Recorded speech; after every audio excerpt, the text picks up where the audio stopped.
Hola a todos y bienvenidos a un nuevo viaje por los rincones más oscuros y fascinantes de la historia. ¿Alguna vez han pensado en el poder que encierra un libro? Un poder tan inmenso que algunos han sido temidos, perseguidos y prohibidos durante siglos. Hoy vamos a desenterrar los secretos de esos libros prohibidos que, a pesar de la censura, lograron cambiar el mundo, desde manuscritos medievales envueltos en leyendas demoníacas, hasta obras científicas que desafiaron a imperios enteros. Prepárense, porque vamos a abrir páginas que muchos desearían que permanecieran cerradas para siempre. Comencemos nuestro viaje en la Edad Media, con una leyenda que ha aterrorizado y fascinado a generaciones: el Codex Caigos, también conocido como la Biblia del Diablo. Este manuscrito es el más grande del mundo medieval.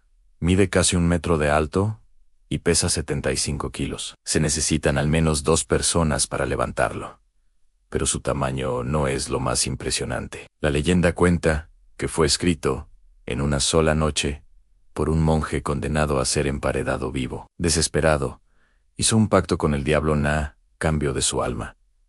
El diablo le ayudaría a completar el libro antes del amanecer. Como prueba del pacto, se dice que el diablo dejó su propio autorretrato en una de sus páginas. Una imagen a página completa de una figura demoníaca que aún hoy nos pone la piel de gallina. Más allá de la leyenda, el Codex Gigas contiene la Biblia Vulgata completa, junto con tratados médicos, históricos e incluso fórmulas para exorcismos. Fue considerado un objeto de inmenso poder y codicia, robado como botín de guerra y escondido en castillos. Su mera existencia nos habla de una época en la que el conocimiento y lo sobrenatural estaban peligrosamente entrelazados. Ahora, adentrémonos en un terreno aún más misterioso, el de un libro que, técnicamente, nunca existió, pero cuya influencia es innegable: el Necronomicon, creado por la mente maestra del terror cósmico H.P. Lovecraft.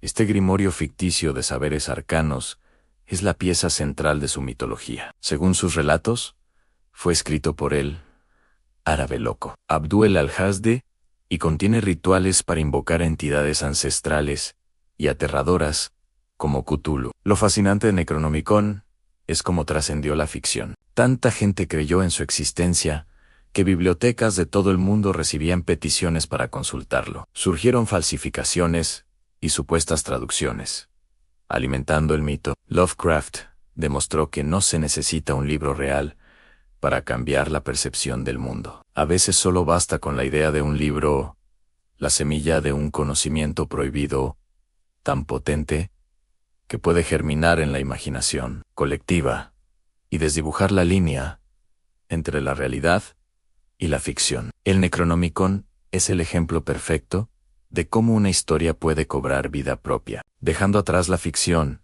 y la leyenda, entremos en el mundo de la ciencia y la revolución. En el siglo XVI, un hombre llamado Nicolás Copérnico se atrevió a desafiar más de 1400 años de dogma. En su libro De Revolutionibus Orbium Coelestium, o sobre las revoluciones de las esferas celestes, propuso una idea radical: a la Tierra no era el centro del universo. En su lugar, sugirió un modelo heliocéntrico, donde la Tierra y los demás planetas giraban alrededor del Sol. Esta idea era una herejía directa contra las enseñanzas de la Iglesia, que sostenía el modelo geocéntrico de Ptolomeo, donde todo giraba en torno a la humanidad. Copérnico, temeroso de la persecución, retrasó la publicación de su obra hasta el final de su vida. Se dice que recibió la primera copia impresa en su lecho de muerte. Décadas después, la Inquisición prohibió oficialmente el libro, colocándolo en su famoso índice de libros prohibidos. Pero ya era tarde. La semilla de la revolución científica había sido plantada, y genios como Galileo Galilei y Johannes Kepler la harían florecer, cambiando para siempre nuestra comprensión del cosmos y nuestro lugar en él en sí.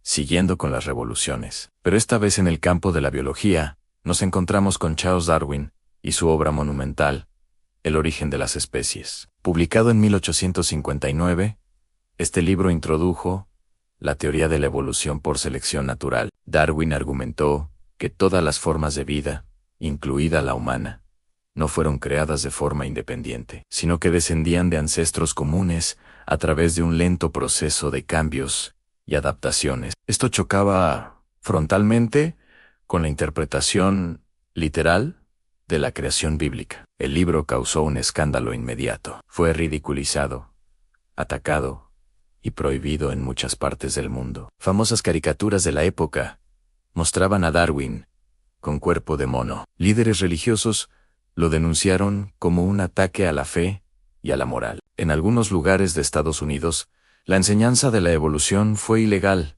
hasta bien entrado el siglo XX. A pesar de la feroz oposición, el origen de las especies se convirtió en la piedra angular de la biología moderna, transformando no solo la ciencia, sino también nuestra forma de ver la vida, la naturaleza y la propia humanidad. Ahora pasemos de la ciencia a la política y la economía con el Manifiesto Comunista, escrito por Karl Marx y Friedrich Engels en 1848. Este breve panfleto comenzaba con una frase que resonaría en todo el mundo. Un fantasma recorre Europa en el fantasma del comunismo. En él, Marx y Engels exponían su teoría de la historia como una lucha de clases entre la burguesía, los dueños de los medios de producción, y el proletariado, la clase trabajadora. Hacían un llamado a los trabajadores del mundo a unirse y derrocar el sistema capitalista. Desde su publicación, el manifiesto fue uno de los textos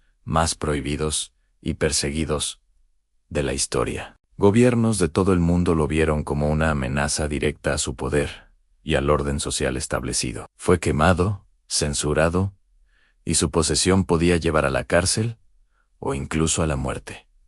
Sin embargo, su influencia fue imparable. Inspiró revoluciones, dio forma a regímenes políticos que gobernaron a miles de millones de personas y definió, en gran medida, la geopolítica del siglo XX.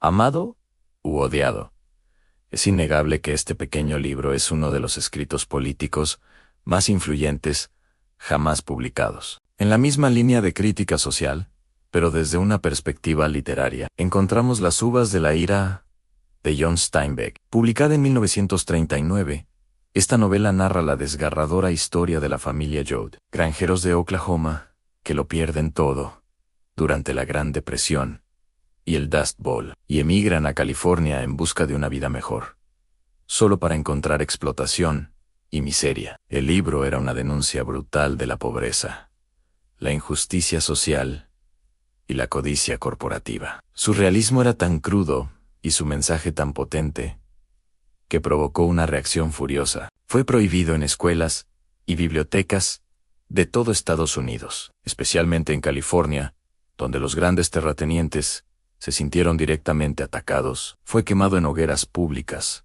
calificado de propaganda comunista y de ser una exageración mentirosa. Pero Steinbeck había tocado una fibra sensible. La novela ganó el premio Pulitzer y arrojó luz sobre la difícil situación de los trabajadores migrantes, impulsando reformas laborales y cambiando la conciencia social de una nación. Demostró que una novela puede ser un arma más poderosa que cualquier panfleto político. Finalmente, viajemos a un futuro distópico que de manera inquietante se parece cada vez más a nuestro presente. Hablo, por supuesto, de 1984, de George Orwell, publicada en 1949. Esta novela nos presenta un mundo totalitario, gobernado por el Gran Hermano, donde el pensamiento es controlado, la historia es reescrita constantemente y la vigilancia es omnipresente. Orwell introdujo conceptos que hoy forman parte de nuestro vocabulario: doble pensar, policía del pensamiento, neolengua. El libro fue una advertencia escalofriante sobre los peligros del totalitarismo, inspirada tanto por el nazismo como por el estalinismo. Por su crítica a los regímenes autoritarios, fue prohibido en la Unión Soviética y otros países del bloque del Este, donde lo consideraron una calumnia contra el socialismo. Irónicamente, también fue cuestionado en algunas democracias occidentales por su contenido considerado inmoral o procomunista. Hoy, más de 70 años después, 1984, es más relevante que nunca. Es una lectura obligada para entender los debates actuales sobre la privacidad, la vigilancia masiva y la manipulación de la información en la era digital. Desde grimorios legendarios hasta tratados científicos revolucionarios y novelas que sacudieron la conciencia de naciones enteras. Estos libros nos demuestran una verdad fundamental. Las ideas son poderosas, tan poderosas que algunos intentarán silenciarlas, prohibirlas, quemarlas. Pero como nos enseña la historia, las ideas, una vez liberadas, tienen una forma de sobrevivir y, en última instancia, de cambiar el mundo. ¿Qué otros libros prohibidos conoces que hayan dejado una huella imborrable en la historia? Déjamelo saber en los comentarios. Muchas gracias por acompañarme en este recorrido. Si te ha gustado el video, no olvides darle a me gusta, suscribirte al canal y activar la campanita para no perderte nuestras próximas exploraciones de los misterios de la historia. Nos vemos en el próximo video.